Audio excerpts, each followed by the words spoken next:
Oke, Assalamualaikum Oke, warahmatullahi wabarakatuh. Good Assalamualaikum. afternoon, Dr. Samsudin Wahab.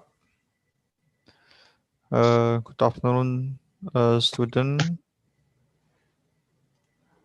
First of all, I would like to say thank you to Dr. Samsudin Wahab for taking time to share with our student today. Same as last week. Today, Dr. Samsudin, as our guest lecturer, he will share his knowledge related to organization, about organizational behavior and organizing. But before we start the class, I would like to remind the student about the rules. Please be active during the class, open your camera, and please ask question in Q&A session, or you can ask the question while Dr. Samsudin Wahab deliver his material.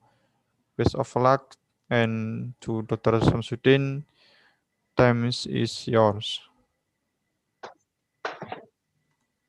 Oke, Assalamualaikum warahmatullahi wabarakatuh. Waalaikumsalam warahmatullahi wabarakatuh. Okay, we meet again today for our session. All right. So today, my sharing is on the topic of organizing. Okay. So the term of organizing means come from the word we call it organize. Disorganized come from the word we call it, the original word is from the word we call it organization. Okay, so actually when we form our company, when we register our company, so then we have to give the name for this company. What is the name for this industry, or what is the name for our business?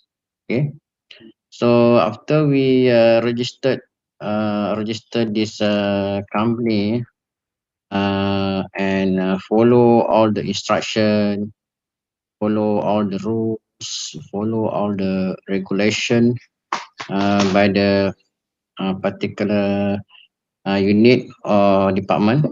Of course, like in Malaysia, we have one this. The job is to handle the registration of company, or the registration of a business organization.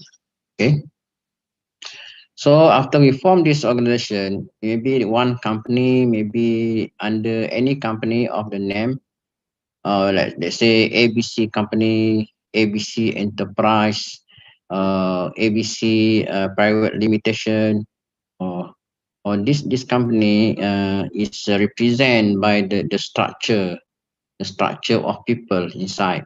Okay, there is maybe in the structure, the basic structure is the owner of the company. It can be the manager of the company. Okay, or maybe the simple structure also explain. Very simple structure can be can show in the form of diagram, in the form of a graphic. Okay, so this graphic explain first is what is what is the post, the title for the owner or for the main post in the structure. Okay, maybe the title for this the main post in this structure is manager. Maybe the name of the post is general manager. Maybe the name of the post is like a managing director. Okay, so when we have the structure, okay, the structure present this organization. Okay, So when we talk about organizing, I mean, what is the arrange the activities properly arranged this organization in order to achieve, in order to meet goal of organization. Okay, so organization is one unit, one entity of the structure, can be the company, can be the industry, can be the institution like university, okay, like UITM. We have one organization, University State of Yogyakarta. There is one unit, also one unit of one entity also. Can be the University ITB, yeah, ITB, also one unit entity organization also. So this organization, they must come up with the plan. They must have a plan. They have to organize something. Okay. So why they have to organize? Because there is a direction. There is a goal that this company is to want to achieve. There is a goal that one this institution try to achieve. There is a goal and there is a direction. Okay. Generally, when we talk about organization, can divide this organization into two. Okay. One, the organization can be a profit organization, can be a profit organization. And one more, this organization can be a non-profit organization, can be non-profit organization, because if non-profit organization, maybe the aim of organization is to provide a welfare, provide a welfare for the members of the society. Okay. In Malaysia, if we have one organization, okay, they form this organization and register this under ROS or ROS. That means there is the procedure for register the organization based on the society, registration of society. And normally this is non-profit organization. Okay, when we register this under ROS, it's not for the purpose of profit. They're not for profit making. Okay, so this one we call it non-profit organization. But mostly there is a syllabus. There is a syllabus in our business management universities or faculty. When we talk about organization, mostly we refer to the profit organization. That's why That's why when we form a company, when we form there is organization, there is mass organizing. Organizing is the activities properly arranged in order to meet, in order to achieve the organization goal. Okay, but so in business management, we talk the goal is more toward the profit, more toward the profit of the company. Okay, so so organizing mean is a properly managed, a properly arrangement. If we not properly arrange the activities, if we not properly manage the activity, the program, how come we achieve the goal? Come we achieve the goal? So that's why when we talk about organizing, it's organization. And the purpose of organizing is to ensure that all organization, all business organization achieve the goal. All business organization achieve the target. Okay. We talk about goal, we talk about target. Okay, for business organization, normally the target and the goal is profit, about dollars and cents. Because when we manage one company, of course we need to use the money, need to have M, because M is money. Money is capital for the organization, a capital for the company. Then also when we form a company, when we form organization, we must have manpower as entity of manpower. Okay, manpower is the people that we arrange, we appoint these people in order to meet our objective. Okay, we have the first M is monetary. Number two is manpower. We have to hire manpower in order to organize, in order to make the profit. Okay. Number three, we must have another M. M means method, method of our operation. If our organization is a company that are manufacturing a product or produce a product, so the way the material is the raw material for the production, okay, and the money is the capital to start our business, and the manpower is the labor to yes to involve in the production. And not only manpower, can be the labor, can be the employees, can be the manager, can be the supervisor. So that's about M. Okay. So when we manage this 4M, of course there is element of organizing. You organize the organization. Okay, why you want to achieve the target? Want to achieve the goal of the organization. Okay, please, Mr. Hanafi, share our slide. Okay, our slide, please. Okay, sir. So first, yes, at the beginning, first you have to understand meaning of organization, the meaning of organizing. Okay, so organizing. Normally, before we start, before we organize, you must have a plan. Okay, you must have a plan. Okay, what is our planning? Plan means we want to achieve something. We arrange the schedule. Okay, maybe we have a Gantt chart. Why we have must have a Gantt chart? Because we want to monitor. So after we have a planning, so we organize. Organizing means we want to fulfill all the activities in our plan. If we only have plan, not organize, okay, if then we cannot meet the target. We cannot meet. How can we organize if we don't have manpower? How can we organize if we have monetary capital for our business? Okay, how can we organize if we don't have material? Say we are manufacturing company, we run the production. So if we don't have material, how come we start our manufacturing process? That's why we need M. Okay. Organizing is the second step after planning. Okay, next slide, please. Okay, in this subject, when we talk about organizing, okay, first you have to understand the organizing process. First, we have to understand the organizing process. Next, we have also to understand the organization structure. Okay.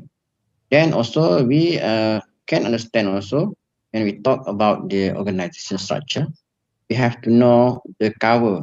We have to know the space, the span of management. Okay, that means if we are the managers, how much that I have to manage? What is my job scope? How much is how deep is my authority? Okay, that is about the span of management. Okay. Next, we also must know about the line of authority. Okay, and also the concept about centralization and decentralization. The concept about authority, power, and the concept about delegation, and also the last one is the concept about coordination. Okay, all these the outline of the these chapters about organization, about organizing. Okay, so next please, next slide. Okay, this slide is talk about the concept of organization and then the concept of activities. When we have organization, so we have to arrange people. We have to match people with the task. We have to match people with the qualification. Must match the people to the job. Okay, so there is element of hire people. Okay, hire people, hire a suit people, qualified people to do the job. So then we have the element of departmentalization. We talk about departmentalization, maybe this department represent our activities. This department represent our organization activities because we cannot simply run our SOP, run our activities, run our production without classifying the department. Because maybe the department A just focus on the human resource. Department B focus on the financial accounting. Department C maybe focus on the manufacturing. So there's element of departmentalization in our structure. Okay. Next, we also have to learn about the classification of authority. Okay, who have the authority? Are responsible? Have the accountable or responsible. This is different concept. There's then also we have to understand about this element of coordination. Coordination among department, coordination among section, coordination among unit. So coordination also one of the important activities in organizing. Okay, next. Okay, next slide. So this you see if you have the proper well organized, of course everything, every job, every person and job matching is very clear. I say A, what is the A job? And what is the B job? What is the C job? Of course, the B job and C job cannot same. Because if there is a redundant job between A and B, and C and D, of course they cannot focus on their job. Because they have a similar job between them, then of course they are not clear. They're working in very bad shape. Because the job clarification is not. Next, please. Okay, same concept. The next slide. Okay.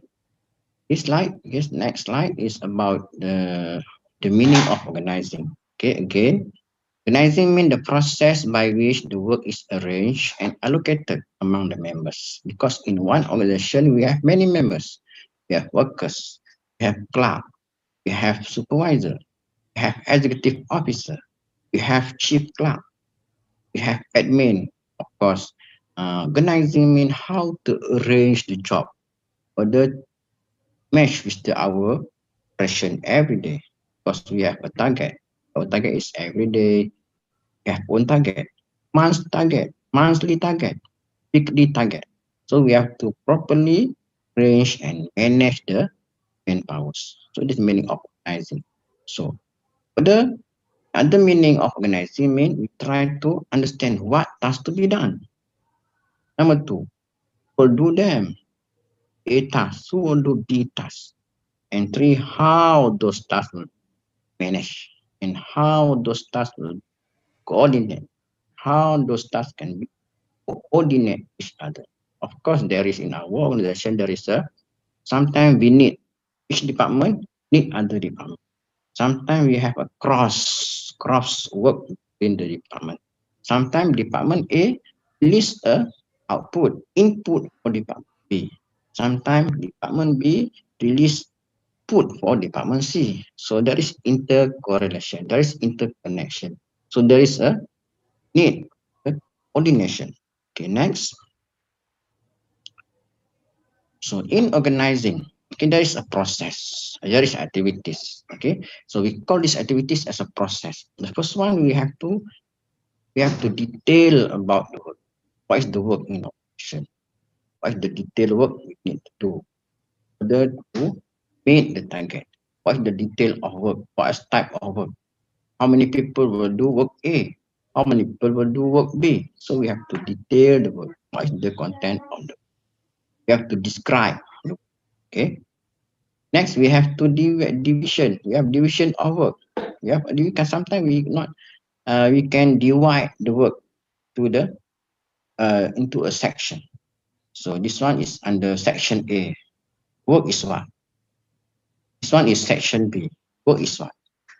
And in general, maybe we have three basic division. Maybe the first division is the raw material. The second division is the first process. The third division is complete process. So basically, we have divide our work. Okay, next, under the process of organizing, also we call it departmentalization. Sometimes we arrange the job, arrange the work is on the by department. Okay, like I said just now. And also in the process of organizing, also we have the element of we have to coordinate all the okay. Without coordination, we cannot monitor, we cannot uh, conclude progress of. So we have to make a conclusion. We have to understand the level of complete, the degree of completeness. Okay, there is element of coordination. For example, we have export department, shipping department. Shipping department need to know the numbers of complete product from the warehouse. The warehouse also have to know what is the need of work in progress in the previous section. So there is element of coordination.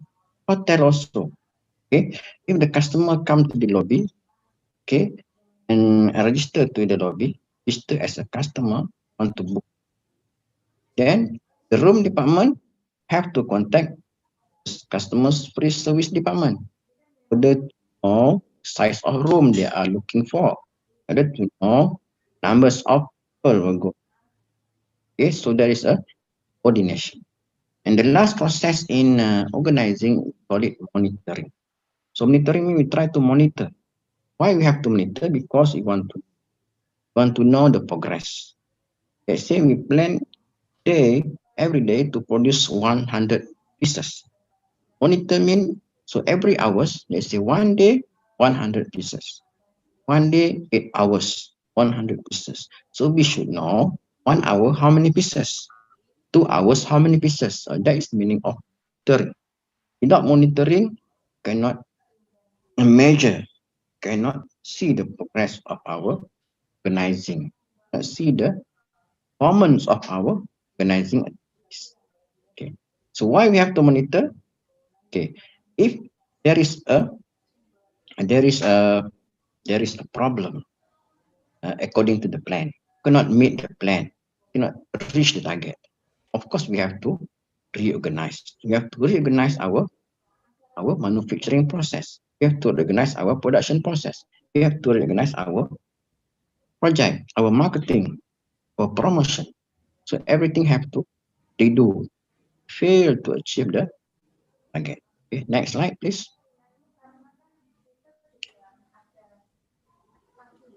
So for any question from the floor, so now I'm very happy so talk to you and share my lecture to you from State University of Jakarta. Okay, okay. The first activities in organizing is we call detailing the work.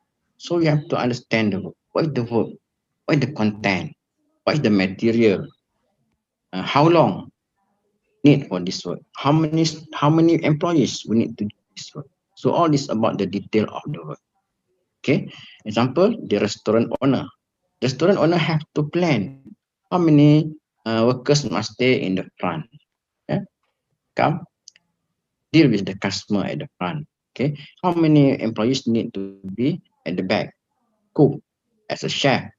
And how many person have to manage other job, to clean, wash, everything. So that's meaning of detailing the process, type of work, how many people involved. Okay, next slide, please. Yes, after we detail the work, maybe we can divide the work. Okay. This work have to appoint maybe 2%. This work another 3%. Another work 5%. That means we have to divide. How to divide the work? How to make the division of the work is based on the specialization. So what is the workers' specialization? If the workers have the good skill in mechanic, so of course this workers will work at the mechanic department. If the workers have very good knowledge in the customer service, so these workers can deal with customer at the front office department. If these workers have a technical knowledge, have a electrical or technical, have a electrical knowledge, then this technician or go to the technical department. Okay, this is the meaning of specialization. Okay, so how to specialize based on the experience, how to specialize based on the qualification. Okay, so we can divide the work based on our specialization. Okay, that's next slide, please. So when there is a specialization, of course we can arrange the manpower very smooth and properly, well, plan for them. Okay, so what are the advantages of division in of labor? When we specialize the work, of course, this one can increase the productivity. And when we specialize the work, well, we can increase the productivity, can increase our performance. Okay, so which is easy for the workers to complete their work. Okay, because we make appoint them, assign them to the best, the work that fit their experience, the best work that fit to their knowledge, the best work that fit their qualification. Okay, next. But there is also disadvantages of division of labor. Maybe when we appoint somebody, accountant to be accountant, okay, when we appoint the mechanical to become a mechanic, okay, so there is also the sense of dissatisfaction, sense of under control by the management. So that one we call it alienation. And sometimes if we do the same thing every time, same thing, something routine, repeat every day, same job, this one also can make us feel very boring. It can make us feel boredom. It can increase the feel of boring and dissatisfaction. This one can affect our motivation. Okay, next slide, please. Okay, next is the way how to organize our organizing is involve departmentalization, whereby we arrange our job based on department. It's very simple. At university also we have department of student affairs. We have department of academic affairs. We have hostel management. So all this is under department. So every department focus on the individual activities. Okay. Training department focus on the training activities. Human resource department focus on the new intake, hiring of people. Okay. Accounting department focus on the accounting work, bookkeeping, close the account, and pay the salary, process the claim. All this about the department.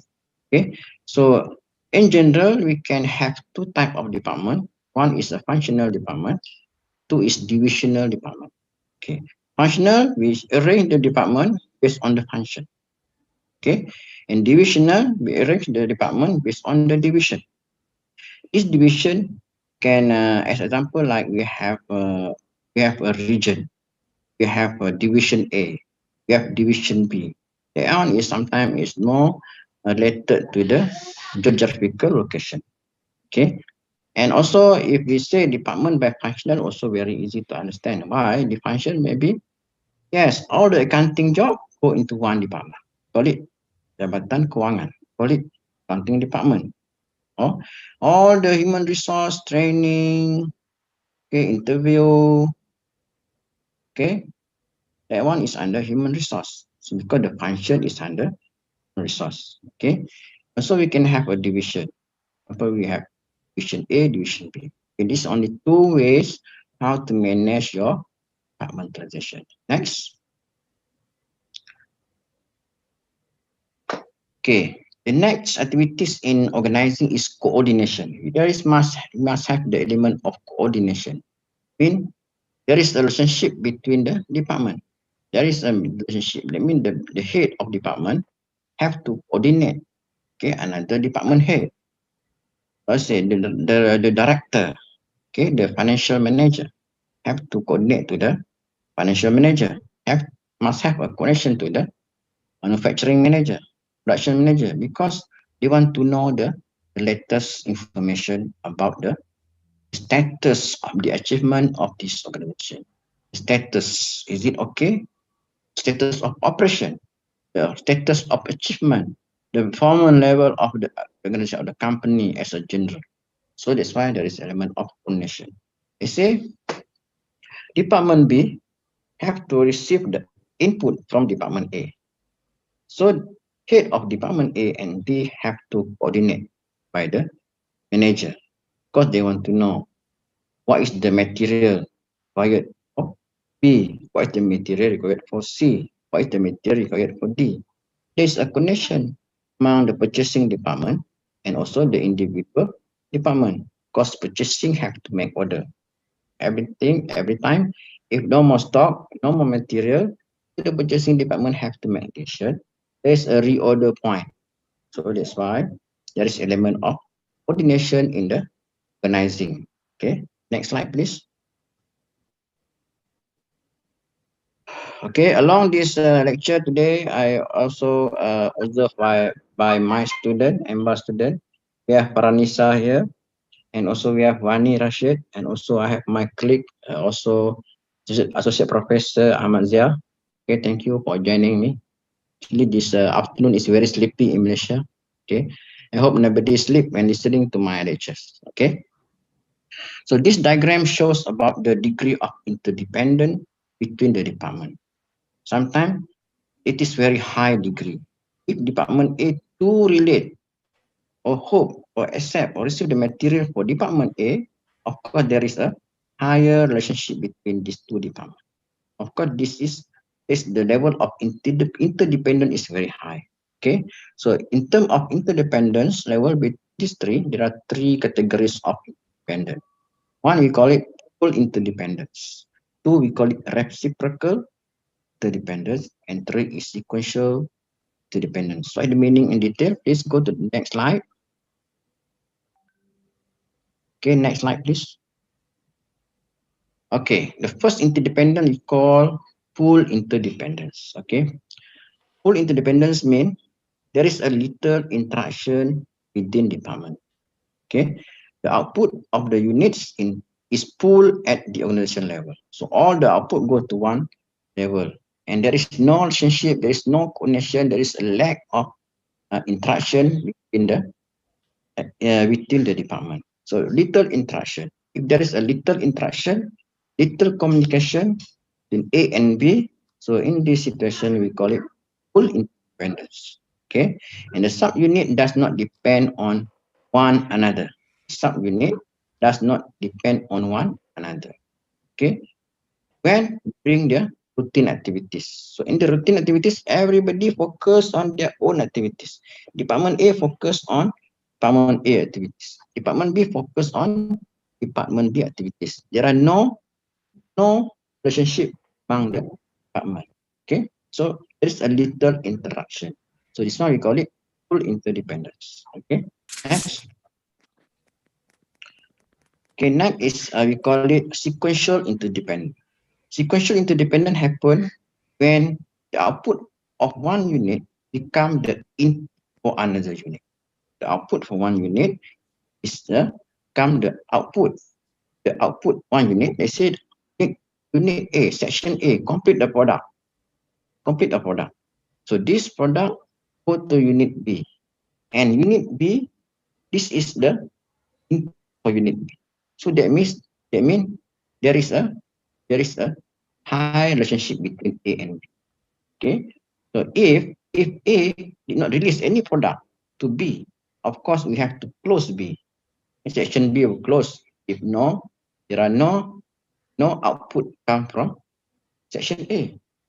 So that means the degree of interrelationship also happen. So in this case we call it moderate level of interdependence. Moderate level of. Okay, next slide. Okay, and the last one is reciprocal interdependence. A situation where activities flow both ways between a unit. Okay, sometimes unit A, section A need a material from unit B. At the same time, unit B also need a material from unit A. That is a cross. Okay, if this happen, mean the degree of relationship are very high, and the degree of interdependence are very high. Okay, example in the hotel. In the hotel, let's say there is a connection between front office department and housekeeping department. Okay, let's say if you want to check out from the hotel, of course, all the information about the customer, they will pass to the housekeeping department. So this housekeeping want to go to the room and check is there any damage or what. Okay, so there's interrelationship. If everything clear, if everything is okay, no damage, then housekeeping department will contact back to give the information to the front office department. So that means these two departments are interrelation among each others. Okay, this one is need the some information from A, and B also need information from C, and let's say A and B. A need information from A need information from B, and B also need information from A. So both are require the coordination, require the collaboration and sharing the information. So if this happens, so we call it reciprocal interdependence. Reciprocal interdependence. Next slide, please. Yes. And there is other process in organizing. This one we call it monitoring. Okay. So why we have to monitor? Because we want to reorganize. If our process, our current process is not fully achieved, not fully support our achievement of the goal, so we have to redo our organizing. We have to redo our organizing process because monitoring is important. Only how to monitor. It's not the class before from UNY also asked me, and there's another group before asked me how to monitor. So it's easy. How to monitor? So normally when we plan a job, we have to come up with the Gantt chart. Plan the job, you must have Gantt chart. Gantt chart explain the work, the month, and the list of work and the date start and date complete. Project A, date start, date complete. Project B, date start, date complete. So we have proper plan. We have a Gantt chart. So from this Gantt chart, the manager can monitor progress, the status of the project, the status of the activities. So that's why we need monitoring. So if the situation, if we cannot achieve, if our result is deviate from the plan, so also of course we have to organize. We have to redo our planning. Okay. Next slide. Okay, now we move to the organization structure. Okay. In order to organize, in order to implement what we plan, so you must have very perfect and very complex structure. Very perfect and very complex structure. Okay. In our organization, what is the meaning of structure? What is the meaning of organization chart? Okay. This chart means is the briefing about our structure, our unit, our organization. I mean, this chart explain uh, how many managers we have. This chart explain how many employees we have. This chart explain who are the owner, or the managing director. All this explained by the chart, by this we call it the organization chart. Okay, next. So normally in the small size of company or small size of business, we don't have a proper chart. So in this case, we call it informal organization because maybe we have only 3 workers. Maybe you have 2 workers. So these workers will do everything. So if these workers do everything, so that means there are informal type of organization chart. But there is a formal. Formal when we have very big company, we have big numbers of people. So our chart is very okay. So this chart have a structure comprising all defined jobs. So all the job is clearly defined for this formal chart. Example, accounting manager. There's a list of accounting managers job. Human resource manager. There's a list of human resource manager job. Production manager. There's a list of production manager job. So well defined job. So this one we call it formal organization chart. But if informal organization chart, so the situation is different. Okay, maybe the network, the structure is very simple network from both personal and based on the social relationship. Okay, and not based on any rule. Okay, A, B, C, not clearly defined. What is A job? Not clearly defined. What is B job? What is not clearly defined? What is C job? That means all A, B, C can do everything. Very simple. A, B, C can do everything, and there is a boss. There is a manager to monitor A, B, and C. So this one we call it informal organization chart. Okay, and this informal organization chart is developed through a relationship built on dislikers or likers emotion. Do this one, okay, you focus on this one. Like this one, you focus on this one. So there are no fixed or permanent statement about the job description. Okay, there are no documented statement about the job for the person, job to be completed by A, for example, job to be completed by B. There are no statement. So that's why I call it function. Next, next slide. Okay, go back to the chart. Okay, the organization chart is a graphic representation of a formal organization structure. There's a graphic and explain the chain of and also explain the division of work, also explain the level of management, also explain the position. So this is about organization chart. Organization chart illustrate the five major aspects of organization structure.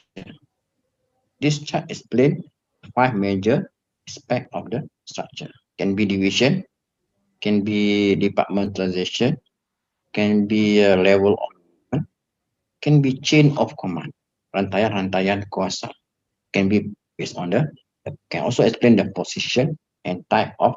Okay, next slide.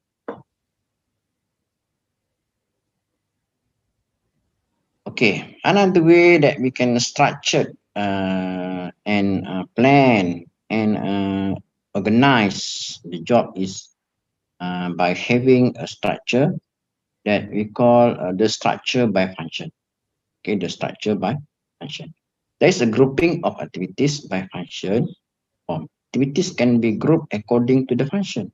Okay, and not to pursue economic of scale by placing employees. For example, we have IT department just doing the IT job. We have HEA, academic department, just managing the timetable, managing the lecturers, appointing the lecturers, prepare the schedule, prepare the teaching schedule, the academic department.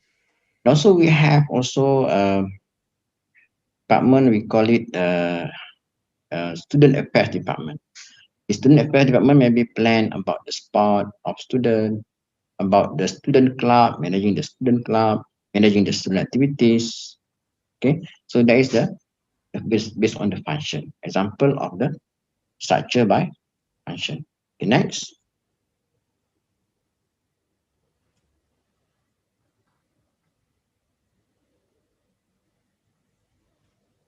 Okay, this slide is explain the structure of I mean sorry, the simple structure by function. Okay, example, we in our organization we have a marketing department, and we have finance department, and we have production department, we have human resource department. Okay, so when we have this department, okay, this individual department only focus on the function. Okay, financial department focus on the function of financing.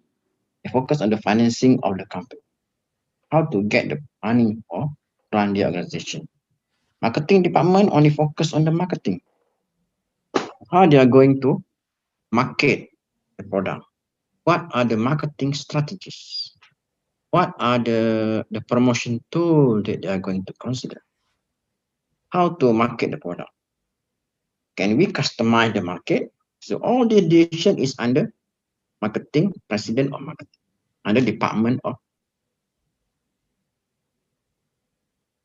And sometimes, okay, we have department of Production. This department only focus on production. What product to produce? What model? That we need the new model, or we have to maintain is the old model. Okay.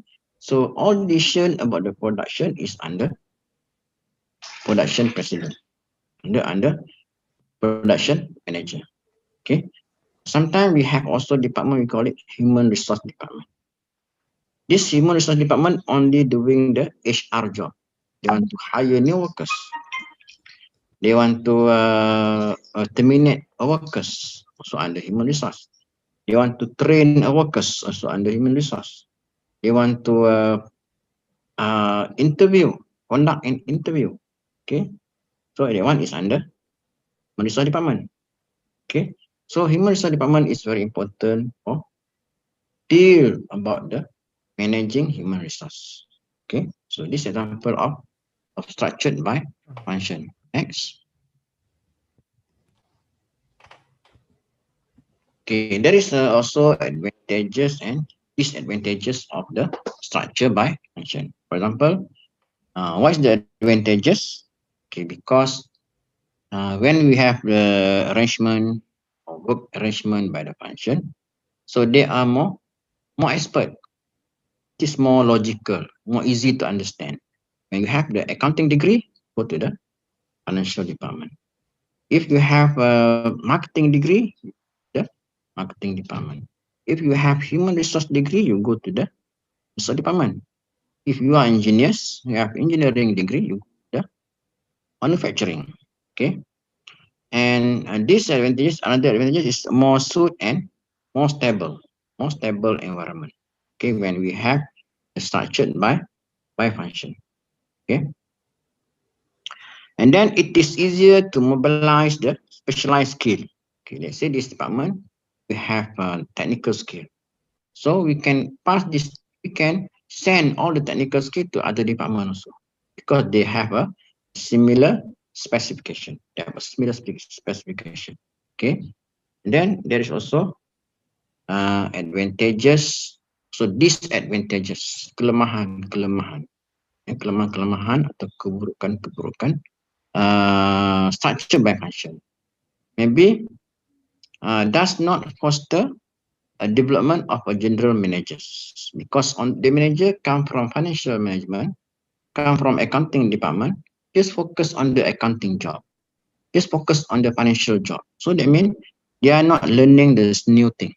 They are not learning the new thing. So when they are not learning the new thing, so they are not exposed themselves to develop themselves, to develop their own career, no career development. Okay. Another disadvantage is also because it is slow in response to, especially in the large organization. When we have very big organization, large, so maybe this function is not very no innovation, no, very late, very slow in decision making because we have too many people.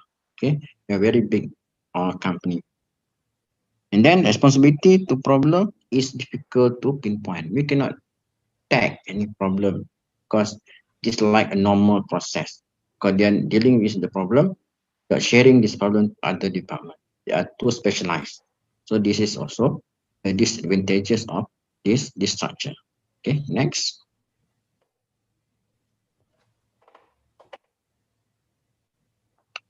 Uh, Foster development of expertise. When we focus, sometimes there is a positive thing, there is a positive impact, there is also negative impact. The positive one, you can see we can foster a development of expertise. Okay, that means if they're doing the same thing, they're doing the repeating job, one day they are become expert. They become very increase their expertise. And two, this facilitates the centralized direction and control. Because everybody have their own skill, everybody focus on their own field. So of course they are more specialized, they are more centralized. Okay, and they are more controlled by the boss, because when we know when this they only focus on one activities only, okay, based on their function, and little need for internal coordination within each department. The department There is no connection because they know what in the job, even they what in the task, they only focus on that. Okay. And there is a two disadvantages of this function. And again, it does not encourage innovation. Okay. Limited view of organizational goal by employees because everybody is too tied with their own activities, tied with their own job. So they don't have time to think about how their contribution will contribute to the whole organization, how their simple task can contribute to the whole organization. Okay, okay, next slide.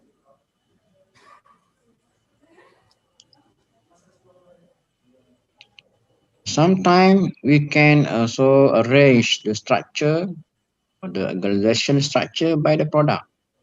Let's say we have a product, we have 5 products, so we can arrange our organization structure by product.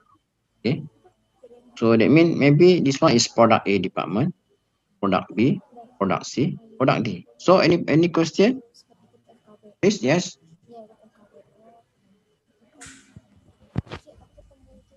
yes. Any question? There's this unmute. Okay, same to the function. Maybe we can arrange the structure by product. Okay, and go to next slide. This slide shows about the yes. See, we have a product A. Let's say a personal care product, and we have a consumer product, and we have industrial product. Or we can arrange. We can have one president to manage the electrical product. Okay, so they have their own individual focus that they are focused on. Okay, okay, what are the advantages and disadvantages of this structured by product? So next slide, please. Okay, you can see here there's advantages and disadvantages of focus or arrange our organizing structure by product. What is the advantages? It is easily to coordinate and the product gets the full attention to perform well. Okay, easily coordinate. Because we know all have any problem with product A, just refer to the product A president. Okay. We have a problem with product B, just refer to the product B president.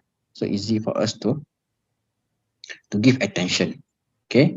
And number two, easy for us to develop a management skill.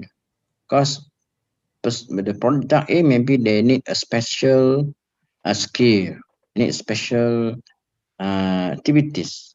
Because when all the group of the workers doing focus on that skill and expertise, one day they become more expert. So they can develop their general management skill. Okay. Three, maybe this can foster a concern for consumer need.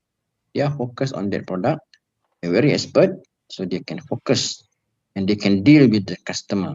They can share their experience customers. Okay.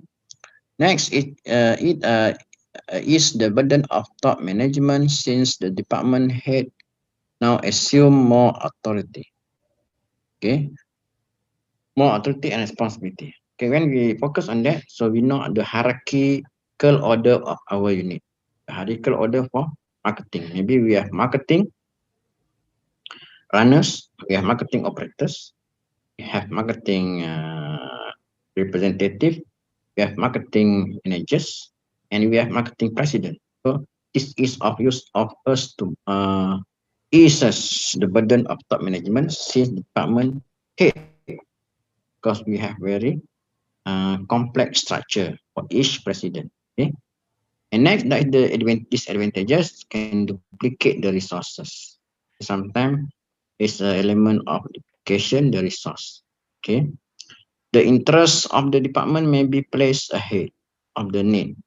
Okay, and goals of the organization. Okay, the interest of the department is so there are no interests because all move towards the goal and organization. And next, the top management will face a difficulty controlling. So we cannot control because we are too specialized. We have every specialized is there. and very difficult to control. Okay, sometimes because they have their routine work, they have their own expertise. Sometimes they deny others' expertise, and they deny the order by the boss or by the other managers. Next, next slide. Yes, and the last disadvantage is it is very costly because when we want to hire to touch up the department, maybe we have to hire the very experienced person to in charge. So maybe it is very costly. Okay. And next, the advantages is that we can increase the responsibility. Okay. So easy for us to determine the accountability. Okay. And can promote the product question because we are first too specialized. Maybe we have an idea, add up, then our job become more creative and innovative. Okay. Next slide. And sometimes we can structure also by customer. We have customer. We can differentiate the customer based on the age. Can customize the customer based on the income. Can customize the department based on the trend, the lifestyle, based on the image, based on the call it the post, maybe based on the economic factors. Okay. For example, in the bank, normally bank have a special customer. They have very high end customer. Or the high end customer for the bank, of course, the higher income people, the higher income company. If the company is the customer of the bank is a company, of course they are high end customer. The normally company they save the money, they invest more money to the bank. Okay, they are high income customer. They are considered as a high end customer.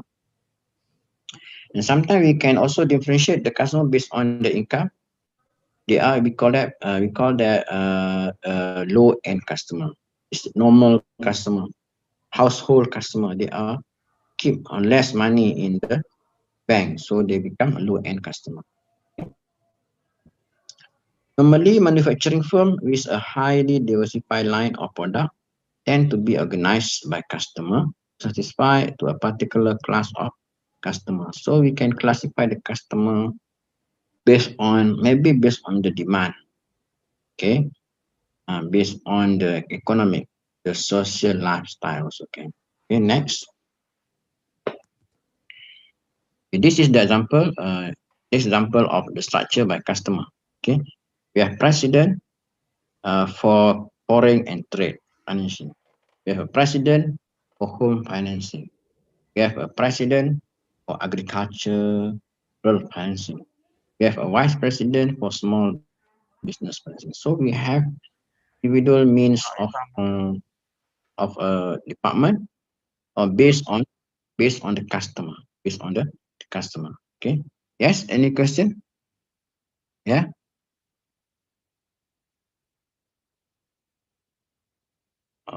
No question. Next, please.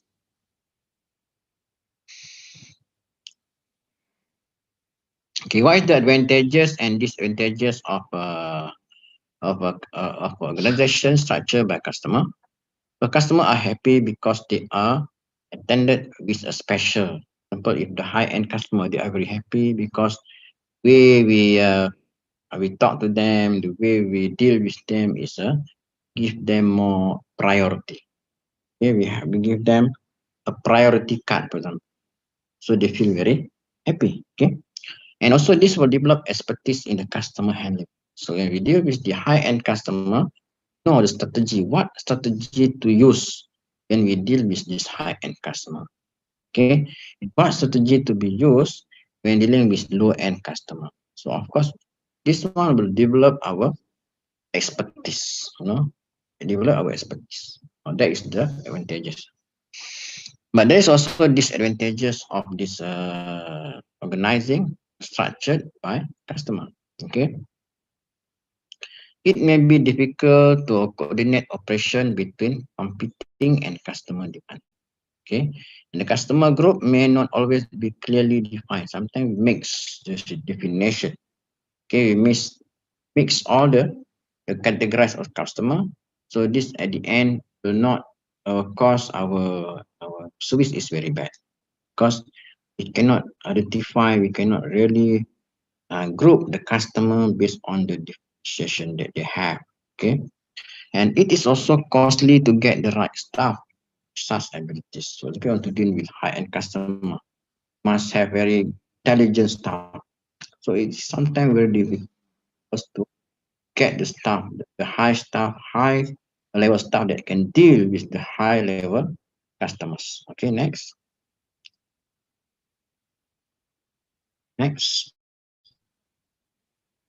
Okay, next. Also, we also can organize our structure, our organization structure by geographical location.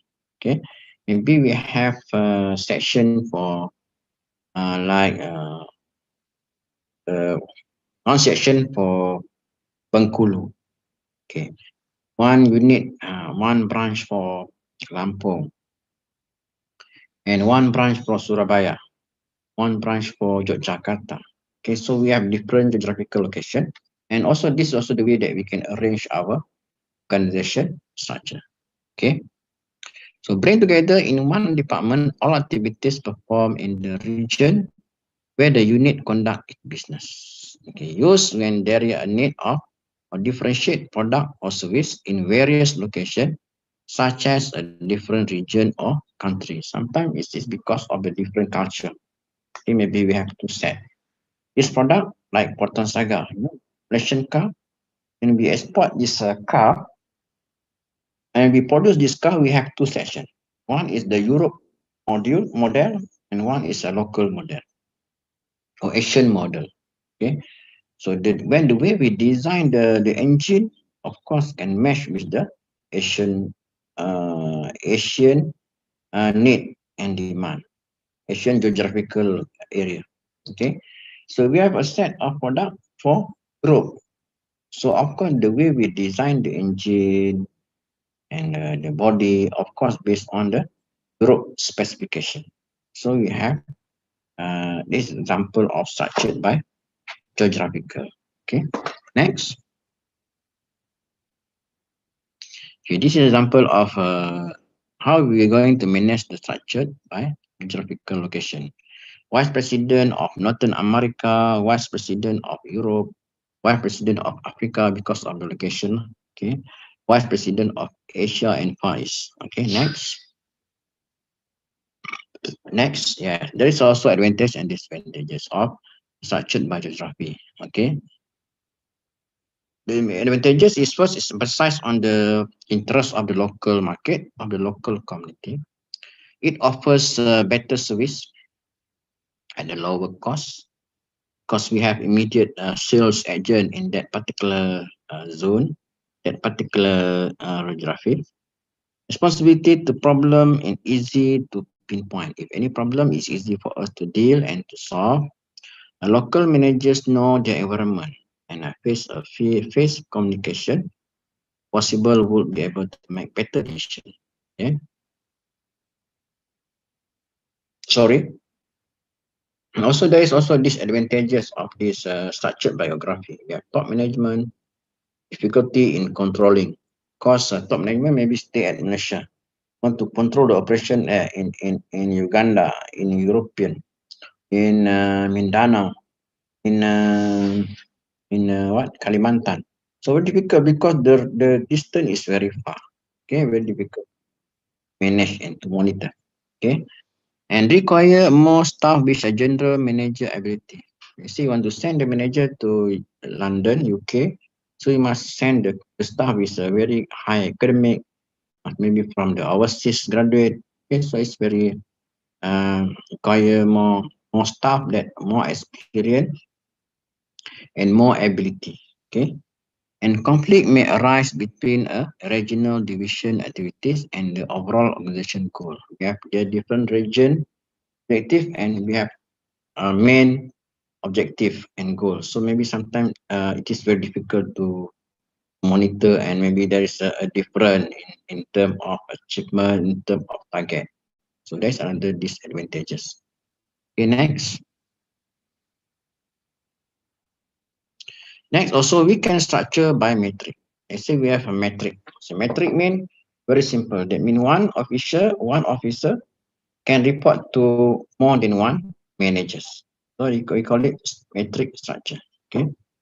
So metric structure is often referred to as a multiple command system where some employee actually report to two supervisor, and the metric organization has gained a strong foothold in especially in construction.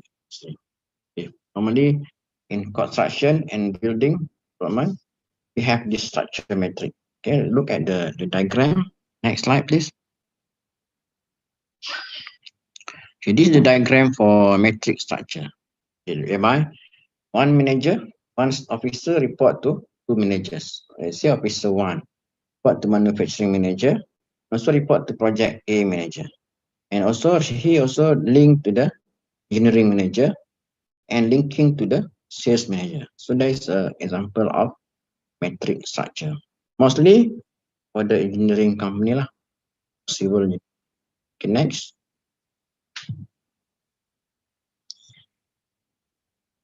Okay, what is the advantages and disadvantages of this structure by metric? Okay, there is a better cooperation, cost of function, better customer service, improve decision making, but there is also disadvantages. Create confusing because one person have to report to two. Because this person will feel very trouble and very disappointed because of the the the the phenomena that she or she have to report to more than one person. And team meeting in metric are also time consuming because everybody focus on one manager. Maybe he or she don't have time to deal with the second manager. And next, there's a power struggle between the bosses. Maybe A want to show the power also, and manager B also want to show the power. Then the workers have a problem at the middle. Okay. Next. Next slide. Okay, there's also another last structure. We call it structure by network. Okay, structure by a network. Okay, this one is more normally for the more on the IT operation. Okay, operates by using outsiders such as subcontracting activities, and many of its major function is to specialized organization. The organization may be viewed as a central core or a central hub. Then the central core will control all other hub, okay, operation. Communication of activities and control are done with the help of the information technology from the central hub to the specialist and vice versa. Okay. Next, there's a diagram. You can see this slide. Next slide. Okay. You see we have, let's say we have, for example, of structure by network. You have central hub. You have a company, design company, network one. Network two, a transportation company. You have network 3, 4 is manufacturing, and network 4 is distribution. Next. Next slide, please. Okay, what is the advantages and disadvantages of this structure by network? So first, you can reduce the administrative costs. Advantages can operate with a fewer full-time employees because we have enough specialized specialization staff and fast action or quick decision because it's very near. And disadvantages may be difficult to control. If one network fails to deliver, the whole system will have a problem. Okay, and we also have dual loyalty and conflict. Sometimes we have a conflict of interest. Okay, next. Next. Next is about the general, the whole content about the relationship. Okay. Actually, when we have a structure, we have a chain of command each other. How A relate to B, how B relate to C. There's chain of command. So this chain of command also explain the relationship. So we have a span of control. Span of control, we have line and staff functional activities. We have delegation. Here we have a power delegation among the line activities, like I explained last week. It's about a line function, and staff function. Okay, next. So, what is the meaning of span of management? Defined as the numbers of employees report to the supervisor. How many supervisors is under this manager? How many employees is under this manager? This one is the span of how many person is under his or her control. Okay. So you define the layers of management that exist within the organization. Layer, how many layer? Okay. And narrow span shows only few subordinates are under the supervision of manager. Wide span indicate the manager supervise many subordinates. Wide, many. Okay. Narrow means small. Then which is better? Which one you feel better? Narrow span of management or high span of management? Anybody want to try? In terms of span of management, which one better? Narrow span or wide span? Anybody want to try? Normally, narrow span is better because the numbers of people or staff is small, so very easy for us to. Next slide, please.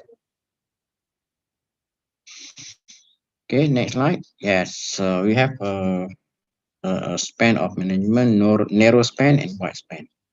Narrow span when we don't have many people to control, and wide span when we have many people to control. Okay, so we have close position under narrow span. We have close uh, control. We have a rapid communication. We have no narrow span. Okay, but if we have a wide span, we have very many people in one time and very difficult to control. Okay, superior are forced to delegate and put empowerment to practice. Clear policies. Okay, we have clear policies about the wide span. We have a better communication. Okay, we have a suitable for negative repetitive job. The thing repeating one, so it is more suitable. You have a wide span. Okay, wide span of management sometimes referred as a flat. Okay, and also sometimes we call it wide span of management. Same. Yeah. Okay. Next.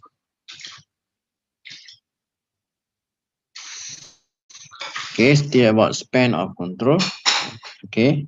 Here's advantage of span of control. When narrow, we have tall managers span. We have more managers and very costly because we have to pay higher salary for all managers. Okay. Superiors tend to get to involve in subordinate.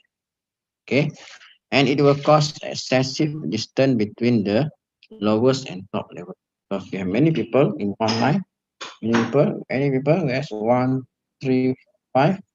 So the distance between the 5 and the top is very far. Right? It's not very good situation for authority and education.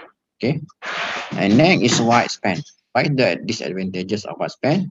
Okay, we have a little communication because we are spread to the left and to the right. So we have communication. We only know the people on the surface only. Okay, and there is a danger of the superior loss of because he have to manage many people. So maybe they have loss of power. Okay. Then the organization requires an exceptional quality manager or handle the situation, which means high cost. Okay, cost action requires an exceptional quality manager to handle the situation, which means high cost. Okay, next. So if in a wide span we have too many people to control, so it's very costly. And in this relationship between the structure, also we learn about the chain of command in the line of authority and responsibility that flows through the organization. It would make easier for organization members to understand to whom they can delegate. Sometimes we have to delegate our power. Sometimes the manager can delegate the power to supervisor. Why? Because when there is a delegation, there is a sharing of expertise. So we can develop leadership among our supervisors. We can develop the sense of confidence, can develop the sense of confidence, the sense of belonging, and also the we can motivate, give a higher motivation to the subordinate. Okay, who can delegate to them? First, when we have a structure, we know can delegate the power to A, who can delegate the power to B. Okay, and to whom they are accountable. They are accountable. Okay, because in the structure clearly define the chain of command. Next slide. Okay, the unity of command. Okay, we have states that each person in the organization should report to only one superior. It's under unity of command. We cannot report to many, like in our matrix structure, because we have to report to more than one managers. So that make our life in trouble, because we have to listen to boss A, we have to listen to boss B. Sometimes the message from boss A and boss B are different. Sometimes the message from boss A and boss B are contradict each other. Okay. Next. This one is about authority. Actually, this authority is we have discussed this authority. We have line authority and we have staff authority. Okay, in the previous class. So authority is the power. Okay, the power is the ability to exert influence. For example, the ability to change the behavior of attitude. Okay, so authority given is linked with the responsibility. Okay, the power, the people who give the power to somebody. Okay, delegate the power. Then the person who receive the power have responsibility to implement or to fulfill the requirement. Okay. And next slide, please. Okay, same responsibility is the responsible of the person who received the order from the boss. There are two major views of original formal authority. We have a classical view and we have acceptance view. Okay. And the classical view is like what happened during Nazi. Okay, mean the boss always right. Okay, authority come from the top and pass down to the lower level.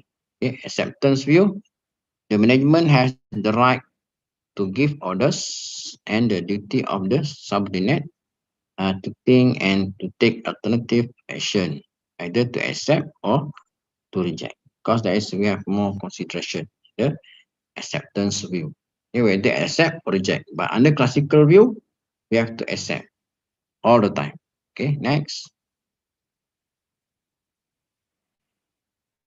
Okay, this one is line authority. It's like what we have discussed in the previous class. Okay, so I don't think I will repeat this explanation about line authority and star authority. Because this one is already covered in the previous chapters. Yeah. So I think that the slide is until there. Okay, now I open for any question. Yeah, I open for any question. Mr. Hanafi. Yeah, Okay. because our next slide is okay Yes. about Maybe the this is previous. time Yes, to Q&A session. yes. Okay. Q&A session, please. Okay, please, student. Saya, Any question? Ya, saya silakan. Okay. perkenalkan saya Isandriawati, NIM 20802241017. Izin bertanya, yang tadi itu ada struktur dari network, itu kelemahannya ada dual loyalties, itu maksudnya seperti apa? Terima kasih. kasih ya. Bila when we have this network, sometimes there is the focus of every hub is they have their own reference, their own focus. Okay, so when they have their own focus, they are become, and I mean the scenario of relationship between between these two hub are very low. Okay, because of the very minimum term of interdependence. So when we have this minimum interdependence, then this can cause of yeah, maybe as a disadvantages is in the term of cooperation, cooperation among the hub, because everybody have to refer to the core. Everybody have to refer to the central. Okay, so the minimum interaction within the hub. So because this is the culture, yeah, because there's element of control by a core or by a central decision unit. The central decision will control all the decision, and all the decision about the procedure, about the specialization, only allowed to be screened by this core hub, not by the individual. They cannot refer to their individual ability. They must turn back to the center. So this cause a very bad in term of sharing the information, in term of the relationship, term of in term of what the job itself. So no sharing of idea, no innovation, and less of interaction within the individual unit in the hub. Okay, but most of it's very difficult to find the company or the organization that practice this networking. Normally, this networking is more on the system, more on the system. For example, we have 3 branches. Okay, so there's a central controller to monitor all the performance of these 3 branches, and this is about the system normally. Okay, less of interaction, more on individualization perspective. Is it clear? Yes, next question, please. Terima kasih. Saya. Ya, silakan. Ya, terima kasih sebelumnya. Assalamualaikum warahmatullahi wabarakatuh. Waalaikumsalam. Agak keras lagi, Mbak. Oh iya. Ah. Apakah suara saya sudah terdengar? Sorry, moderately. Apakah sudah terdengar? Can you Belum. ya, saya nggak bisa. Lebih kencang. Oh iya. Apakah suara saya sudah terdengar? Masih belum. Hanya sedikit aja. Kecil. Cek. Coba dekatkan ke mic, Mbak. Masih. Sudah terdengar? Dia coba ulang ya. Mungkin sudah dengar sekarang. Ya. Sebelumnya terima kasih. Ya, silakan. Assalamualaikum warahmatullahi wabarakatuh. Waalaikumsalam. Nama saya Rashida Amarasena, NIM 208022410004. Izin bertanya, tadi di slide presentasi bagian Departmentalization itu mempunyai 2 tipe, yaitu fungsional dan divisional. Apakah tipe tersebut sama dengan jabatan fungsional dan struktural? Terima kasih sebelumnya. Yes, thank you. Actually, divisional and functional generally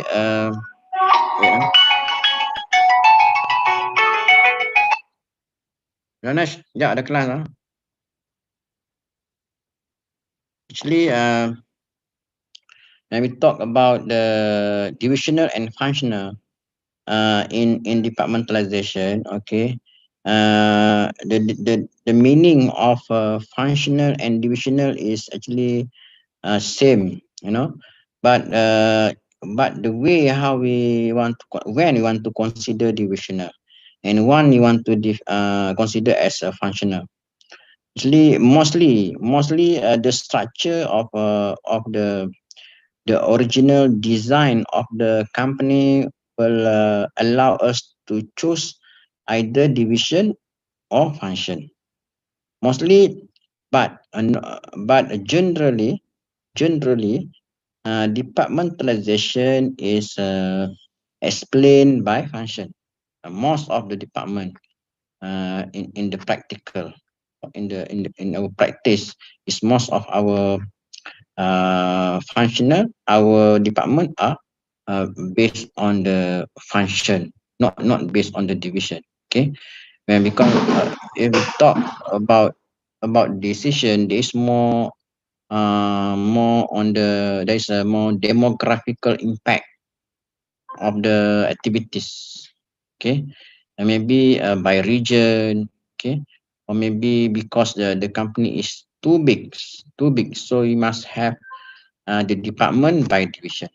But in general, a size of company, in the general normal size of organization of industry, mostly the department are by function and not by division. So department by division is not very popular. Okay, the department by function is not very popular to be practiced in departmentalization decision. Okay. Okay, thank you, sir. Okay, welcome. Okay, any more question, Yes, any student? more? Saya, Pak. Saya, Sir. Okay, Saya, what's Pak. name? Yes, Saya. right. Yes, right. Sebelumnya, perkenalkan Yeah. nama saya Nurul Fauziah, NIM 2080224119. Tadi pada Yes. Yes. departementalisasi terbagi menjadi dua tipe, salah satunya tipe divisi. Dalam tipe divisi, perusahaan beroperasi sebagai bisnis yang relatif otonom di bawah payung perusahaan yang lebih besar. Yang saya tanyakan, apa yang dimaksud bisnis yang relatif otonom? Oh, baik, terima kasih. Business more on this autonomy.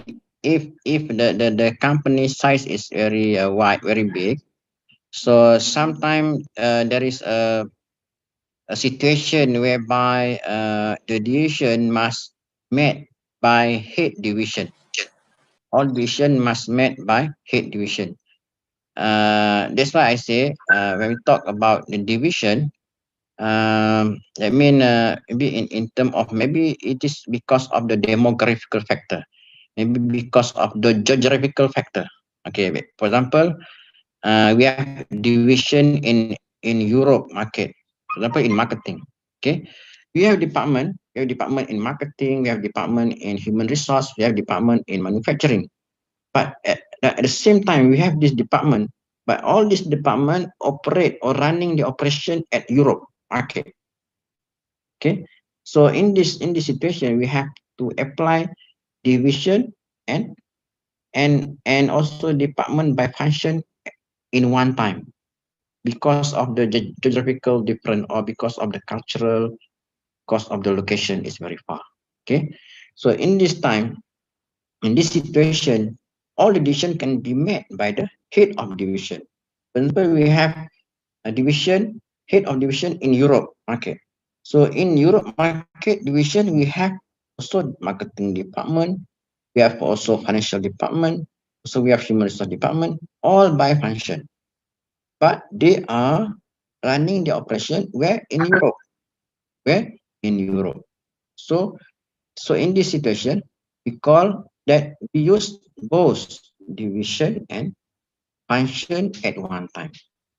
So why we need division? Because so this division have their autonomy. They have their autonomy. That means they have the power to make decision on behalf of that Europe section or Europe division.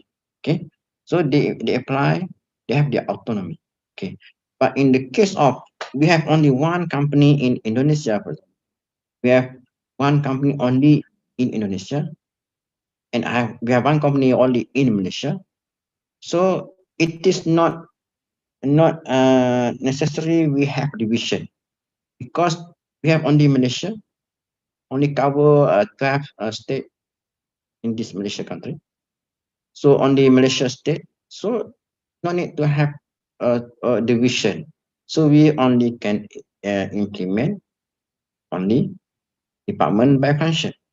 It's enough to cover. It's enough to monitor the running of this organizing. You get it, my answer? Yes, of course, in the division, we have more autonomy. Thank you, sir. Because, all right. Okay, thank you. Any more question? Any more? Me, saya sir. Yes. Yeah. This is okay. Assalamualaikum. This is Ade Ardelia with name 28 2080 21 018. Okay. Yes. I want to ask about within the context of healthcare and emphasizing the importance of communications, what kind of organizational structure is most likely to prove effective, particularly in terms of employee participation in decision making? Oh, so participation in decision making. Okay. In this case, About the context of healthcare. Oh, the contact of workers. Healthcare. Can you repeat? What? In the context of what? Healthcare. Workers. Oh, all right. So in the, if we have the structure, you refer to departmentalization. Okay. The design of the structure sometime will limit the communication among the workers, because most of the workers are very close to the supervisor. Okay, in that particular department, in that special department. Okay, in the special department based on the function. Okay, that's why the communication between department, okay, the communication between department is less, because everybody is focused on the activities. Everybody is focused on the team only, and they're focusing on the team, and they are more close to the team and more close to the particular individual function, to the particular individual specification. And since that the communication between department is not very good, but in this element, the communication is not encourageable, because most of the discussion, most of the relationship is more towards the result, toward the result of individual department. So in this case, communication within department among the group are very high, because they are moved towards one direction, and to meet the goal, one goal, similar goal. Okay. Can you get this one? Get my Yes, answer? sir. Okay, thank you. Thank you. Okay. More question? Any more questions, student? Saya, Pak. Okay. Dari perkenalkan, sebelumnya saya Warga Imrona NIM 208022241010. Saya ingin bertanya, apakah saat organisasi mengalami perubahan dapat selalu menuju aspek yang positif? Bagaimana jika aspek yang berubah itu malah ke hal yang negatif? Dan bagaimana cara mengatasinya? Terima kasih. Oke, sama-sama. This one more related to the monitoring, okay, and a term of reorganizing. Okay, it is based on the culture. It is based on the profile of the organization. And in Malaysia, for example, we have a culture, different culture between government organization and private organization. Normally, also the size of the organization affect the how they define the goal achievement. Okay, and the nature of business also can explain the meaning, what's actual meaning of goal achievement. Okay, so there's an element of negotiation. For example, if the organization or the company is focused on the agriculture, okay, we know that the agriculture is one of the high risk business. Okay, and that means sometimes the weather is not good. So this weather factor is uncontrollable. So in this case, if there is a bad achievement of the goal for the organization due to the something uncontrollable, okay, due to something uncontrollable, that the factor that we beyond our control, so there is a negotiation. There is a still, we still can say we improve, but we should be more improved in the future. Okay, so depend on the culture and the nature of organization. Sometimes if we cannot meet this target or this goal in 3 years time, there is a chances, there is an opportunity for us to delay the achievement. Maybe we need another 2 years so to make it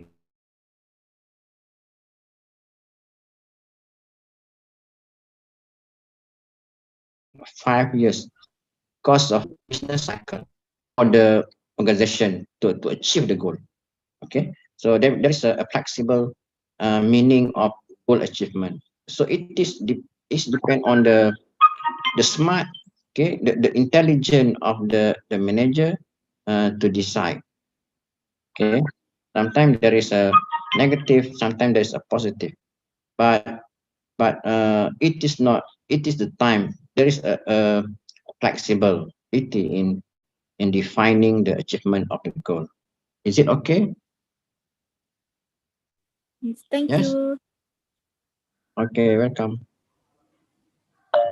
Any more question?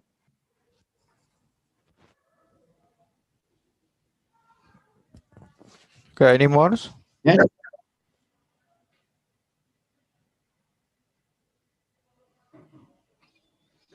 Okay, maybe enough for today, sir.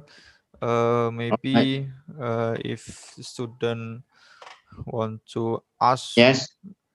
Yeah. They maybe can email or ask by email or by WhatsApp. yes to WhatsApp me. Okay, Alright. thank you, sir, uh, Okay, welcome. for today, for knowledge I share about organizing. Okay, thank you for student. Thank you for Dr. Samsudin. I think enough. Good afternoon. Okay. Assalamualaikum warahmatullahi wabarakatuh. We meet again Okay. Waalaikumsalam. Bye bye. next Waalaikumsalam. week. Insyaallah. Thank you, sir. Assalamualaikum. Thank you. Welcome. Thank you, sir. Okay. Thank you, sir. Thank you, sir. Thank you, sir. Dadah. Okay.